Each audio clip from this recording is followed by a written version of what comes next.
এই আনিত পাড্ডা সাইয়ারা মুভি দিয়ে এখন মোটামুটি ন্যাশনাল ক্রাশে পরিচিত হলেও তার বলিউডে চান্স পাওয়া প্লাস তার বাবা মায়ের পরিচয় নিয়েও কিন্তু একটা বিতর্ক ছিল। কি সেই বিতর্ক এন্ড তার লাইফ স্টোরিটা আসলে কি?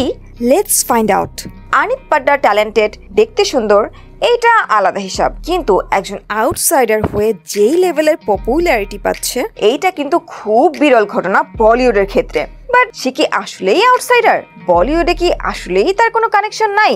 এইটা নিয়ে কিন্তু একটা বিতর্ক ছিল, কারণ সাইয়ারা মুভি কিন্তু আনিত পাড্ডার বলিউডে ফার্স্ট কাজ না। 2022 সালে বলিউডে তার প্রথম ডেবিউ হয় কাজল অভিনীত সালাম ভেঙ্কি মুভি দিয়ে, যেখানে সে জাস্ট একটা এক্সট্রা রোলে ছিল। তবে সে মোটামুটি একটা ভালো রোল পায় 2024 সালের অ্যামাজন প্রাইমের বিগ গার্লস ডোন্ট ক্রাই সিরিজের মধ্য দিয়ে। অ্যান্ড এখানে একটা ঝামেলা আছে।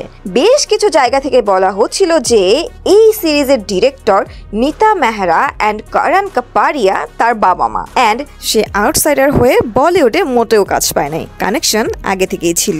ইনফ্যাক্ট আনিত নিজেও জানিয়েছিল এই দুজন তার প্যারেন্টস, কিন্তু পুরো বিষয়টা আসলে অনেকে না বুঝেই এই বিতর্কটা ক্রিয়েট করেছিল। অ্যাকচুয়ালি আনিত যেটা বলেছিল সেটা হলো নীতা অ্যান্ড করণ তার বোম্বে প্যারেন্টস। অ্যাকচুয়ালি আনিত মুম্বাইয়ের মেয়ে না, অমৃতসরে 2002 সালে আনিতের জন্ম হয় অ্যান্ড দিল্লি ইউনিভার্সিটি থেকে গ্র্যাজুয়েশন শেষ করে, এবং তার পরিবারের কেউই আসলে মিডিয়ার ধারের কাছেও ছিল না। ইনফ্যাক্ট সে একদম সাধারণ মিডল ক্লাস থেকে বিলং করে, বাট তার কিন্তু মিডিয়াতে কাজ করার ইচ্ছা শুরু থেকেই ছিল এবং অনেক কাস্টিং ডিরেক্টরদের সাথে যোগাযোগ করে নিজ থেকে কাজ চাইতো, এবং শেষ পর্যন্ত ভাইভা বিশান্ত নামে এক কাস্টিং ডিরেক্টর তাকে একটি টিভি কমার্শিয়ালে কাজের সুযোগ করে দেয়। সাইয়ারা মুভিতে তাকে কিন্তু অডিশন দিয়ে চান্স পেতে হয়েছিল।